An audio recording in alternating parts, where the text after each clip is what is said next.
બધાને કદાચ એ ફીલ થતું હશે કે એમાંથી પાસ થતા હશે, પણ ખબર નહીં હોય કે આને એ કહેવાય. તો એ શું છે? PPD means postpartum depression actually છે શું? બેબીના આવ્યા પછી લગભગ 4 વીક આજુબાજુ આ ડિપ્રેશન આવે છે. એકચ્યુઅલી એક બેબી બ્લ્યુઝ કરીને બી એક ડિપ્રેશનનો ટાઈપ છે, જે પણ બેબીના બર્થ પછી આવે છે. તો બેબી બ્લ્યુઝ અને પીપીડી પોસ્ટપાર્ટમ ડિપ્રેશન, એ બંને વચ્ચેનો ડિફરન્સ શું છે?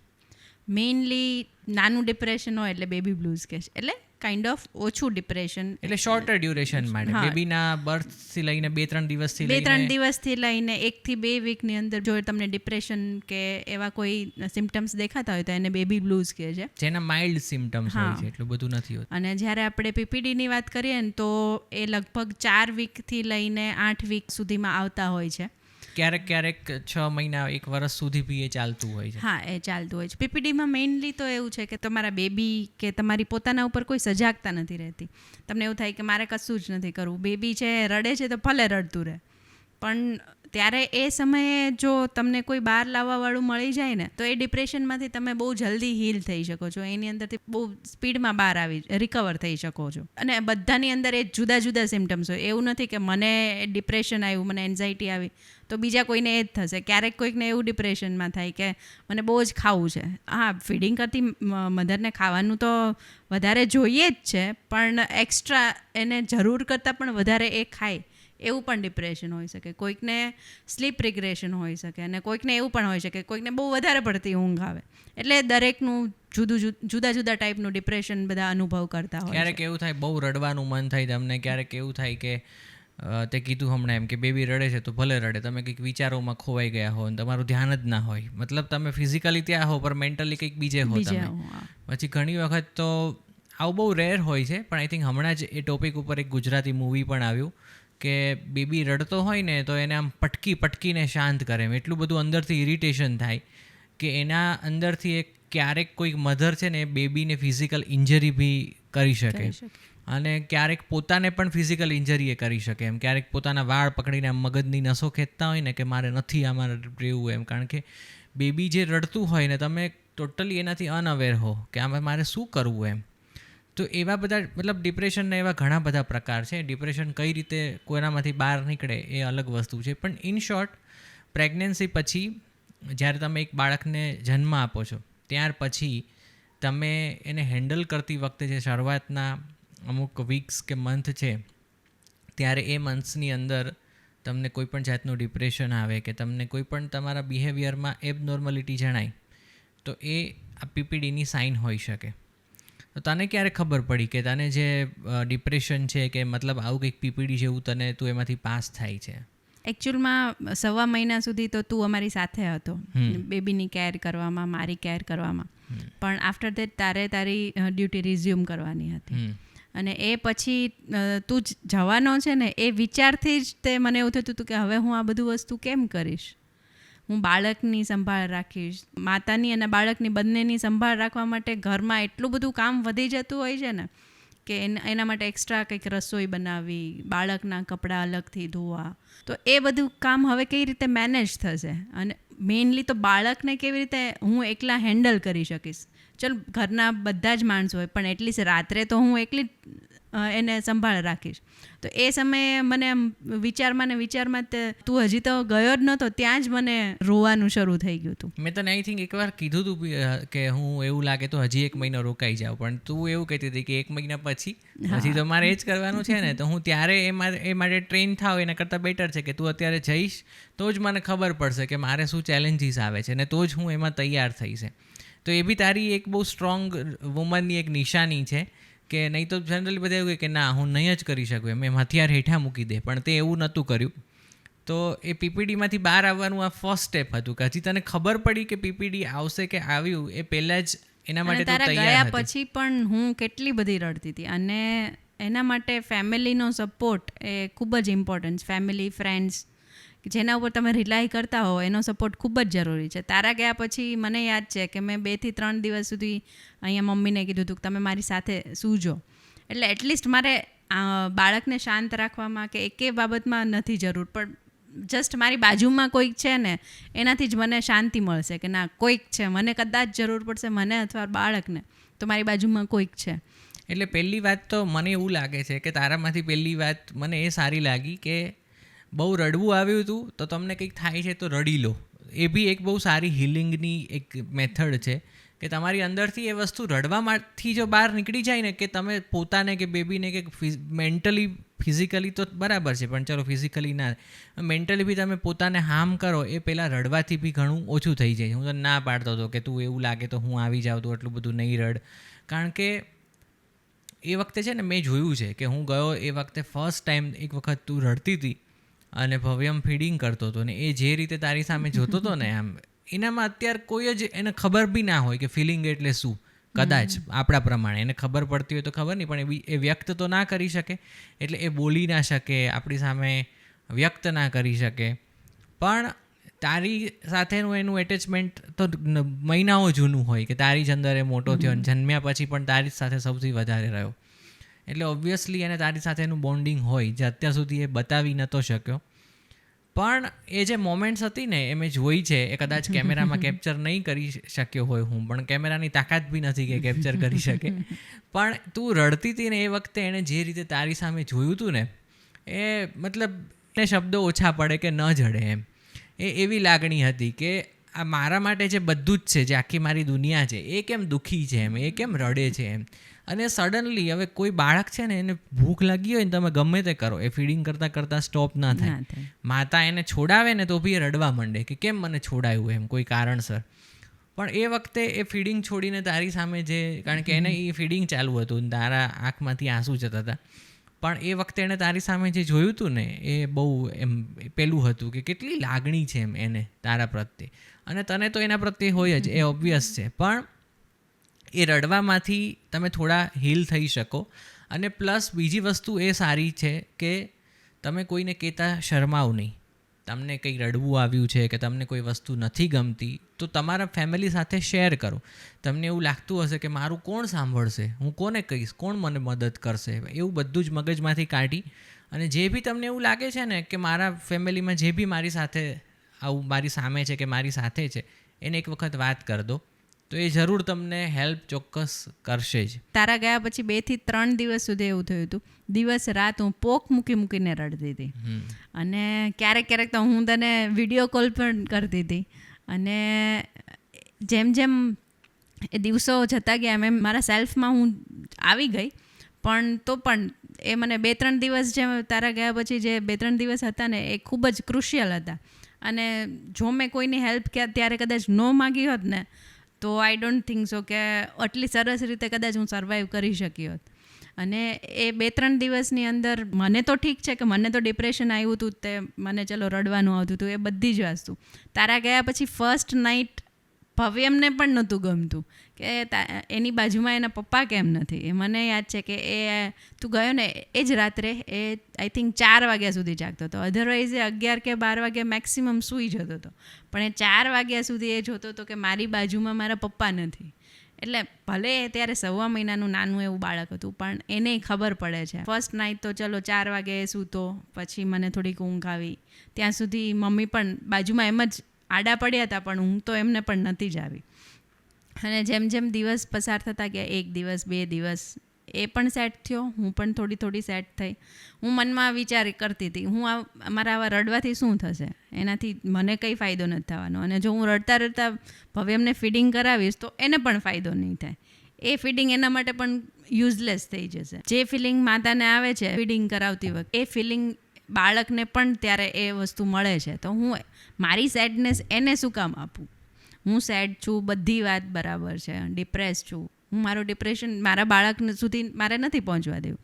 એમ કરતાં મેં મારા માઇન્ડને થોડુંક રિલેક્સ મોડમાં એન્ટર કર્યું હતું. કારણ કે બાળકને ફીડિંગ કરાવતી વખતે માતાનું ખુશ રહેવું, માતાની હેપીનેસ અત્યંત જરૂરી છે. કારણ કે જો માતા ખુશ નહીં હોય તો બાળક ખુશ નહીં રહે. અને એવું બાળક મોટું થઈને પછી આપણે નહીં અત્યારે ઘણાનું મોઢું જોઈએ ને તો એવું કહે કે કેવું ઉતરેલી કઢી જેવું મોટું છે. પણ એના ફીડિંગ વખતે કે એના જન્મના પ્રથમ 6 મહિના દરમિયાન એની માતા સાથે શું થયું હશે એ આપણે એના પરથી ઇમેજિન કરી શકીએ. અને તમે કદાચ ખરેખર એવા કેસમાં એની માતાને પૂછો ને, અને જો એ તમને શાંતિથી પોતાની વાત શેર કરી શકે એવી પરિસ્થિતિમાં હોય તો તમને ત્યારે ખબર પડે કે એ કેવી પરિસ્થિતિમાંથી પસાર થઈ છે, ત્યારે આવું બન્યું એમ. તો આપણે શું કામ એવું કરવું? તમે જેટલું હેપીલી તમારા બાળકને ફીડિંગ કરાવશો ને એટલું તમારું બાળક છે એ ખુશ રહેશે અને એટલા એનામાં સારા સંસ્કાર જશે. તો પ્રથમ 6 મહિના દરમિયાન તો કમ્પલસરી ટોટલ ફીડિંગ પર હોય છે અને આઈડિયલી 2 વર્ષ સુધી તો ફીડિંગ કરાવવું જ જોઈએ, એવું બંને સાયન્સ અને આયુર્વેદ એ બંને જ એવું કહે છે. તો ત્યાં સુધી તો એટલીસ્ટ આમ તો આખી લાઈફ તમારે એની સામે ક્યારેય ગુસ્સો બી ના કરવો જોઈએ કે કંઈ બીજું એવા મોઢા બગાડવા ના જોઈએ, હેપ્પી જ રહેવું જોઈએ. પણ બ્રેસ્ટ ફીડિંગ દરમિયાન તો એ વસ્તુ કમ્પલસરી છે એમ, કે તમારે ઝઘડો થતો હોય કે જે કરવો હોય, ગુસ્સો આવે કે જે કરવો હોય, તમે સેડ થાવ, પણ ફીડિંગ વખતે તો એ નહીં જ એમ. ફીડિંગ વખતે તો તમે એવું જ કંઈક વિચારો, કંઈ સારું વિચારો, પોઝિટિવ વિચારો અને કંઈક એવા વાઇબ્સમાં રહો કે કંઈક એવા થોટ પ્રોસેસની અંદરથી પસાર થાવ કે જે તમને મોટિવેટ કરે, જે તમને કંઈક ઇન્સ્પિરેશન આપે અને જે તમને હેપ્પી રાખે.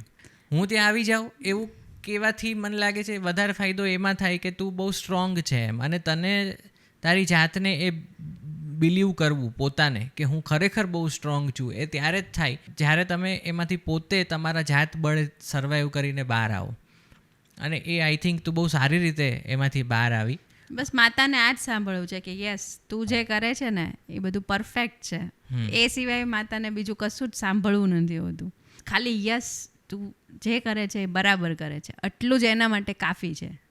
તું બહુ સરસ રીતે બેબીને સંભાળે છે, તું તારી જાતને પણ સરસ રીતે સંભાળે છે, બસ આટલું જ. આના સિવાય એક વધારાનો વર્ડ એને નથી સાંભળવો. મને યાદ છે કે સ્ટાર્ટિંગમાં બી 1-2 વખત તને એવું થતું હતું કે ભવ્યમ રડતો હતો અને એને ઝાડા થઈ જતા હતા કે એવું. હવે આટલો નાનો જીવ છે ને, એને કંઈ થાય ને એટલે ઓબ્વિયસલી માતાને તો સહન ના જ થાય. પુરુષોને તો ઠીક છે કે એને તો એક વખત એની વાઈફ પ્રેગ્નેન્ટ થઈ ગઈ એટલે પછી એને કંઈ લાંબુ વિચારવાનું કે એવું રહેતું નથી, કારણ કે બધું જે કંઈ છે સહન કરવાનું જન્મ સુધી એ સ્ત્રીને જ છે. પુરુષોને ઓબ્વિયસલી ઇમોશનલ એવું કહે ને કે માતાના પેટમાં અને પિતાના મગજમાં બાળક હોય છે એમ, એ બધી વાત સાચી. પણ લગભગ બહુ ઓછા એવા પુરુષો હોય છે કે જે એના માટે ખરેખર એટલું જ ઇમોશનલ બોન્ડિંગ એને મગજમાં રહેતું હોય કે જેટલું પેઇન કે જે સ્ટ્રેસમાંથી કે જે પેલા ડિપ્રેશનમાંથી એક માતા પસાર થતી હોય એમ. હવે એ વખતે એ બધું જ જન્મ આપ્યા પછી એ જ જીવને સફર કરતો એ માતા જ્યારે જોવે ને ત્યારે એને પોતાને બી ઘણું દુઃખ થાય. અને આઈ થિંક એવા એક સ્ટેજ પર તે મને એવું કીધું હતું કે હું સારી માતા બની શકીશ એમ, હું આને સારી રીતે આનો ઉછેર કરી શકીશ કે નહીં એમ. મને બહુ, કારણ કે આ કેટલો બધો હેરાન થાય છે એમને, હું કંઈ નથી કરી શકતી. તો આ ખાલી એક માતાની વાત નથી એમ, ઘણી બધી માતાને, લગભગ મેજોરિટી માતાને કોઈને કોઈ સ્ટેજ ઉપર એવું ફીલ થશે કે હું શું કરું તો આ શાંત થાય અથવા તો આને થોડું રિલીફ થાય એમ. પણ એ વખતે તમે કદાચ કંઈ જ નહીં કરી શકો. તો એ વખતે માતા આગળ તો ચલો સ્ટેપ્સ હશે કે નહીં હોય, કે એને પેરેન્ટિંગ વેદા છે કે ડ્રીમ ચાઇલ્ડ છે કે આવી કોઈ ઇન્સ્ટિટ્યુશન હશે કે એનું ફેમિલીમાં કોઈ સારું માણસ હશે જે એને મોટિવેટ કરશે, તો એ માતાને તો એનાથી તો થોડું તો રાહત મળશે. પણ સૌથી વધારે એનો લાઈફ પાર્ટનર કે એનો હસબન્ડ જ્યારે એને એવું કહે ને કે તું ચિંતા નહીં કર, બાળક ઓકે થઈ જશે, તું જે કરે છે ને એ બરાબર જ છે એમ. આ નાનો બાળક છે એને થોડું આવું થાય જ એમ, એ આવું થોડું રડશે જ, પણ એ બધું જ પીડિયાટ્રિશિયનની ભાષામાં કહીએ તો નોર્મલ છે. અને એ જાતે જ એમાંથી બહાર આવશે, તું ચિંતા નહીં કર, તારા લીધે આ બાળક સફર નથી કરતું. આ શબ્દ એના માટે બહુ ઇમ્પોર્ટન્ટ છે કે તું એકદમ સારી એની કેર લે છે અને તું હજી એવી ને એવી કેર લેતી રહે. બાળક તું જો થોડા સમયમાં એકદમ મસ્ત થઈ જશે, અને ખરેખર એ બાળક મસ્ત થઈ જાય છે પછી. અને મારે હજી એક એક્સપિરિયન્સ મારો શેર કરવો છે કે હું આમાંથી પીપીડીમાંથી બહાર આવી તો કઈ રીતે આવી. એક તો ફેમિલીએ મને ખૂબ હેલ્પ કરી જ, તમે લોકો બધાએ મને ખૂબ સારી રીતે સાચવી. પ્લસ આપણે ભવ્યમના બર્થ પછી પેરેન્ટિંગ વેદાનું એપ્લિકેશન છે એનું સબસ્ક્રિપ્શન કરેલું. એ પેરેન્ટિંગ વેદામાં બાળકના ઉછેર માટેની બધી જ વસ્તુઓ A to Z, દુનિયામાં જેટલું બી કોઈ પણ પ્રકારનું અત્યારે રિસર્ચ થયેલું હશે બાળક ઉપર, એ બધું જ રિસર્ચ તમને એની અંદરથી મળી જાય છે. પ્લસ જીતેન્દ્રભાઈના 7 કે 8 વર્કશોપ છે. જ્યારે હું મારે એમાંથી બહાર નીકળવું હોય ને, મને એવું થાય ને કે મને અત્યારે રડવું આવે છે, હું હેડફોન લઈ, કેમ કે ભવ્યમ બાજુમાં સૂતો હોય એટલે લાઉડ વોઇસથી તો એમાં કંઈ સંભળાય નહીં, પણ હેડફોન લઈ અને હું સાંભળવા બેઠી જતી હતી. ભલે 2-5 મિનિટ મને કદાચ એની અંદર મારું ધ્યાન ના રહે, પણ પછી ધીરે ધીરે જેમ જેમ ટૉપિક આગળ વધતો જાય ને એમ એની અંદર મને ઇન્ટરેસ્ટ આવવા માંડતો હતો. એટલે હું પછી મારું ડિપ્રેશન, મારી એન્ઝાયટી, મારું રડવાનું એ બધું સાઈડમાં વયું જતું હતું. અને મને જે વસ્તુઓ જાણવા મળતી હતી એનાથી મારું નોલેજ તો વધતું હતું જ તે, પણ સાઈડમાં જે મારું મગજ ખરાબ થતું હતું કે મને બસ રડવું જ છે, તું કેમ જતો રહ્યો, એ બધું હું ધીરે ધીરે ભૂલતી જતી હતી. એટલે પેરેન્ટિંગ વેદાએ મને એ રીતે પણ પીપીડીમાંથી બહાર આવવા માટે પણ મને હેલ્પ કરી છે. પ્લસ જે એ લોકોનો ગર્ભ સંસ્કારનો કોર્સ હતો એમાં જે મેડિટેશન શીખવાડેલું હતું, એ મેડિટેશન પણ હું એ સમયે ટ્રાય કરતી હતી. ભલે મને બહુ જાજો ટાઈમ ના મળે, પણ 2 મિનિટ તો 2 મિનિટ, હું ખાલી ઓમકારનો જો પણ મને એનો પણ ટાઈમ મળતો ને તો હું એ પણ કરી નાખતી. એટલા માટે મને આ બંને ફેમિલી પ્લસ આ એપ્લિકેશન બંને ખૂબ જ હેલ્પફુલ થયા છે મારા માટે. આઈ થિંક વાઈફને કે મધરને તો એ હેલ્પફુલ થાય જ છે, પણ દાખલા તરીકે તને આજે પીપીડી છે તો 100% ડિપ્રેશન તને હોય તો એનું 60-70-80% ડિપ્રેશન ક્યારેક મને પણ આવે, કારણ કે હું બી ત્યાં હોઉં, હવે હું કોઈક બીજી જગ્યાએ હોઉં, કંઈક કામમાં હોઉં, પણ એમાં વિચાર તો એવો જ આવે કે ત્યાં એ લોકો 2 જણા કઈ રીતે એકલા સર્વાઈવ કરતા હશે, એમને એ બેને મૂકીને હું અહીંયા એકલો આ બધું કરું છું, તો આ બધું કરું છું તો એ લોકો માટે જ એમ. તો આઈ થિંક એ લોકોએ જ્યારે તમે પેરેન્ટિંગ વેદાનું આ સબસ્ક્રાઈબ કરો છો ને, તો પેરેન્ટિંગ વેદાના કોર્સની અંદર એવી ફેસિલિટીઝ એ લોકો આપે છે કે વાઈફ અને હસબન્ડ બંને સેપરેટલી પોતાના મોબાઈલની અંદર આ વર્કશોપ છે એટેન્ડ કરી શકે. હું બી જ્યારે વર્કશોપ સાંભળતો ત્યારે પછી મને ખબર છે કે આપણે જ્યારે ફોન પર વાત થાય ને તો ડિપ્રેશનની વાત સાઈડમાં જતી રહે અને આપણે એ વર્કશોપ વિશે ડિસ્કસ કરતા હોઈએ. જેમ કે એની અંદર જે કહેવાયેલું છે કે ઉત્તમ શિશુ ઘડતરની અમુક આદતો, જેનો આખો આપણને ચાર્ટ બનાવીને આપ્યો છે, તો એમાંથી તે કંઈ સાંભળીને તને શું શીખવા મળ્યું ને મેં કંઈ સાંભળીને મને શું શીખવા મળ્યું, એ આપણે એકબીજા વિશે ડિસ્કસ કરતા હતા. પછી સપોઝ એમાં જે મિરેક્યુલસ એ લોકોની ટેકનોલોજી છે કે જે લોકોની બહુ યુનિક એલિમેન્ટ છે કે શિશુના અમુક ચક્રો છે એ એક્ટિવ કરવાના હોય તમારે, તો એ જો નાની વયમાં જ એક્ટિવ થઈ જાય તો એના કેટલા ચમત્કારિક રિઝલ્ટ્સ મળે છે. તો આપણે ડિપ્રેશનને સાઈડમાં મૂકીને આ બધા વિશે ડિસ્કસ કરતા થઈ ગયા અને આપણા બાળકનું ફ્યુચર એમાંથી એકદમ ટોટલ નવા પર્સ્પેક્ટિવમાં આપણે એને લઈ ગયા. તો ક્યાં પીપીડીની વાત હતી અને એમાંથી આ parenting Veda, thanks to parenting Veda, આપણે એક ટોટલ નવા રસ્તા ઉપર કે જેમાં આપણા બાળકનું ફ્યુચર આપણને રિયલી એ વખતે ફીલ થતું હતું કે હા એ કંઈક અલગ બનશે એમ, અને એમાંથી આપણે પસાર થયા.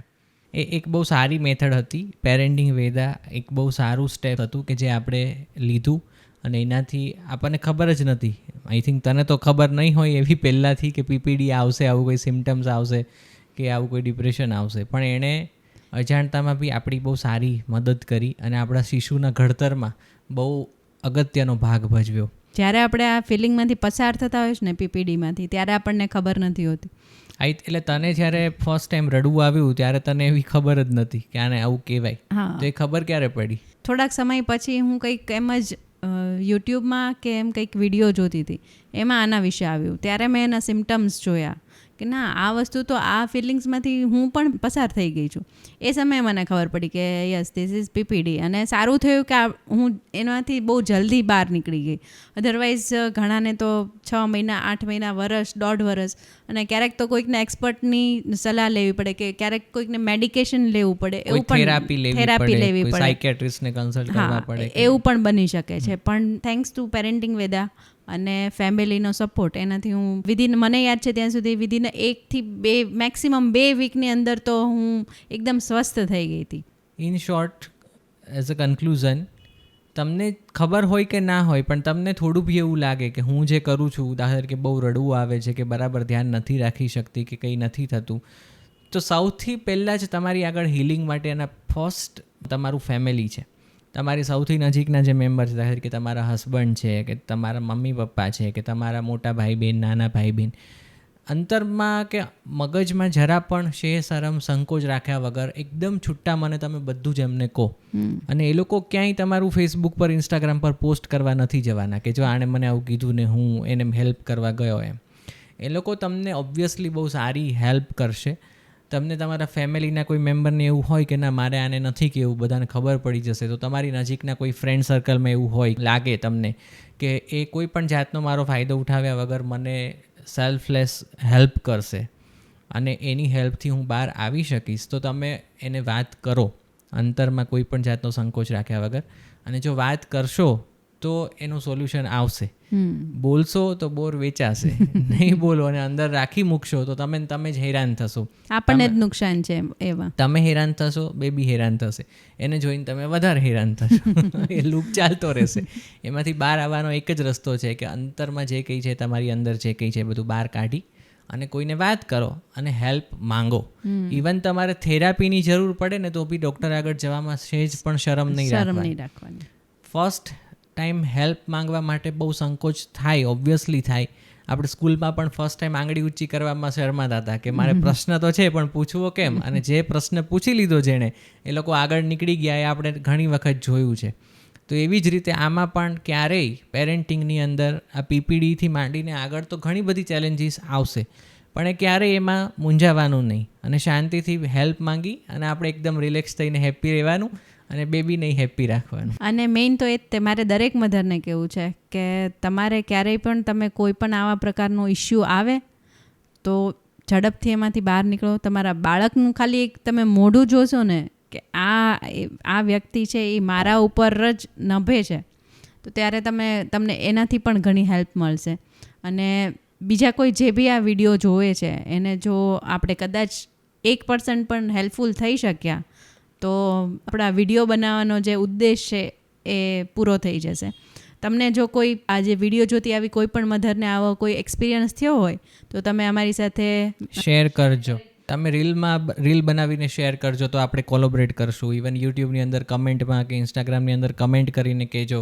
તમારે કોઈ જાતની હેલ્પની જરૂર હોય જે અમે કરી શકતા હોઈએ તો એ પણ તમે કહેજો, તો અમે અમારાથી બનતી બધી જ હેલ્પ તમને કરીશું.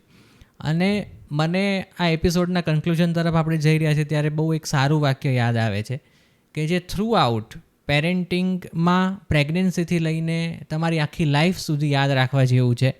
અને જે મેં પણ અને તે પણ બાળકનો જન્મ થયો આપણે ત્યારથી આપણા ફેમિલીની અંદર બી ઘણા બધા મેમ્બર્સને એ વાક્ય આપણે પણ કહ્યું છે કે બાળક જ્યારે સૂતો ના હોય, રડતો હોય, એને ફીડિંગ બી ના કરવું હોય અને આપણે ટોટલી બ્લેન્ક થઈ જઈએ કે એને શું કરવું છે, ત્યારે આજુબાજુથી ઘણા લોકો એવું બોલે કે કેટલો હેરાન કરે છે, કેટલો હેરાન કરે છે. ડ્રીમ ચાઇલ્ડ અને પેરેન્ટિંગ વેદામાં જીતેન્દ્રભાઈએ બહુ એક સારું વાક્ય કહ્યું હતું કે બાળક હેરાન કરતો નથી, હેરાન થાય છે. બાળક આપણને હેરાન કરતું નથી, એ હેરાન પોતે થાય છે. કારણ કે આજે એની આગળ બોલવા માટે કોઈ શબ્દો નથી, હજી એને બોલતા આવડતું નથી.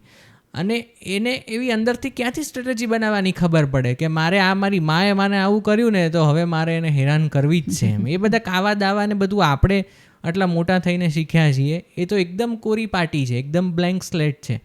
એની અંદર હજુ કશું જ નથી. જે આપણે રોપીશું ને એ એની અંદર આવશે. તમે નાનપણથી એની અંદર એવું રોપશો કે આ હેરાન કરે છે તો એ મોટો થઈને નહીં કરતો હોય તો એ હેરાન કરશે. અને તમે નાનપણથી એના પ્રત્યે એવો એટીટ્યૂડ રાખશો કે જે બી કંઈ કરે છે ને એ પોતે હેરાન થાય છે એટલા માટે આવું કરે છે. તમે એના પ્રત્યે એક હેલ્પનો એટીટ્યૂડ રાખશો કે તને બેટા શું થાય છે, તો એનું રિઝલ્ટ છે ને કંઈક અલગ મળશે. તમે આની અંદર જેટલા ઊંડા ઉતરશો ને આ ડ્રીમ ચાઇલ્ડ ને પેરેન્ટિંગ વેદામાં, આવું કદાચ ભારતની અંદર બીજા ઘણા બધા ચાલતા હશે. પણ આ તો કેવું છે કે અમને જે ડૉક્ટરથી ફાયદો થયો અમે તો એના જ ગુણગાન ગાવાના છીએ. એમ અમને જે ઇન્સ્ટિટ્યુશનથી ફાયદો થયો, અમને જે એના ફાયદા દેખાયા, એટલા માટે અમે આ ફરીને અમે કહીએ છીએ કે આ પેરેન્ટિંગ વેદા કે ડ્રીમ ચાઇલ્ડે અમને કોઈ પૈસા આપ્યા નથી કે આ કોઈ સ્પોન્સર એપિસોડ નથી, પણ જેન્યુઇનલી અમને એનાથી ફાયદો થયો. અને આ વાક્ય છે એ ખરેખર અમે કોતરી રાખ્યું છે કે એ બાળક ક્યારેય હેરાન કરતો નથી, હેરાન થાય છે. તો એ યાદ રાખશો ને તો તમને ઘણું બધું ડિપ્રેશનમાં બી ઘણો ફરક પડશે અને તમે એમાંથી બહાર આવી શકશો. અને મેઇન તો પીપીડી આવવાનું રીઝન ખબર છે શું છે? પીપીડીનું રીઝન એક નવા બાળકને જન્મ આપ્યો છે એ પછી જે માતાનું આખું શરીર છે ને એ તમે જોતા હશો ને તો બીજા કોઈને પણ જોયું હોય તો તે કદાચ કે એ કોઈ કામ જ કરવાને લાયક, એટલી 1.5 મહિના સુધી તો એ કશું જ નથી કરી શકતી.